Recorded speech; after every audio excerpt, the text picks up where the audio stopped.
Question में आपको VT graph दिया गया है और बताना है इधर acceleration, distance and displacement. One by one कर लेते हैं। एक्सेलरेशन निकालने के लिए क्या करना पड़ता है, हमें स्लोप निकालना पड़ता है। और ये स्लोप कैसे निकलता है, ग्राफ में कोई एक या दो जो आपको सूट करे पॉइंट कंसीडर कर लेना होता है जहाँ वैल्यूज़ नोन हो। तो यहाँ आप 5 देख रहे हो, इस पर एक लाइन ड्रॉ करो, vertical line.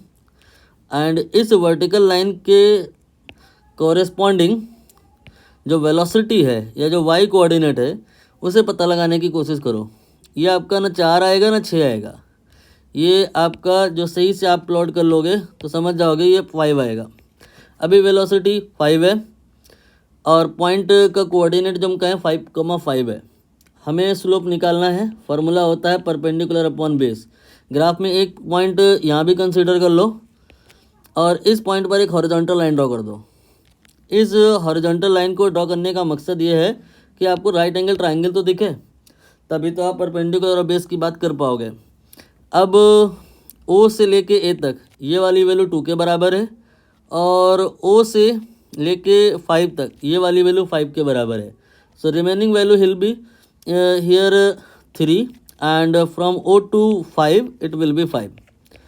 So acceleration will be 3/5, that will be 0.6 meter per second square. Now if we talk about distance and displacement, तो keep remember if velocity becoming nowhere zero, मतलब कहीं भी velocity जीरो नहीं हो रही है, मतलब डायरेक्शन चेंज हो ही नहीं रहा है, बॉडी सीधा जा रही है, कोई डायरेक्शन में चेंज नहीं हो रहा है। तो बॉडी ने जब डायरेक्शन में चेंज नहीं लिया तो डिस्टेंस और डिस्प्लेसमेंट कोई अंतर नहीं आएगा, दोनों बराबर, दोनों एक ही बात।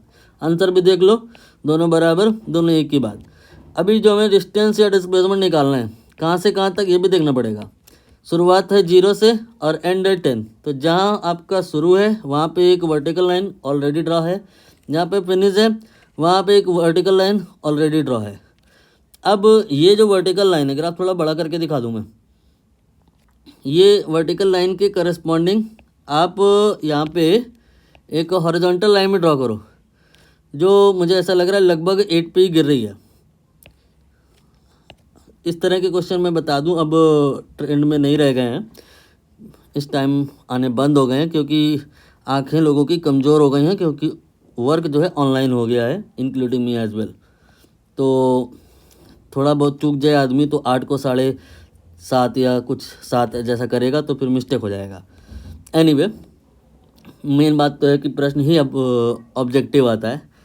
तो यहाँ पे 0 और 10 पर आपने वर्टिकल लाइन ड्रॉ कर दी है। अब आपको इनक्लोज एरिया शेडेड करना है, जो आपको निकालना है एरिया उससे आप ऐसे ऐसे शेडेड कर लो। अब ये जो फिगर है ये सर्कल नहीं है, ये ट्रेपेजियम है, जिसका फार्मूला होता है half into sum of parallel sides then multiplied by distance in between. इस फिगर में क्या कोई 2 साइड्स हैं जो पैरेलल हैं, ये दोनों देखिए पैरेलल हैं। तो जो ये है इसकी वैल्यू 2 है और जो ये है इसकी वैल्यू 8 है। तो 1/2 into sum of 2 and 8 that will be 10 into sum distance between 0 and 10 that will be again 10 into 10 100/2, so finally it will be 50।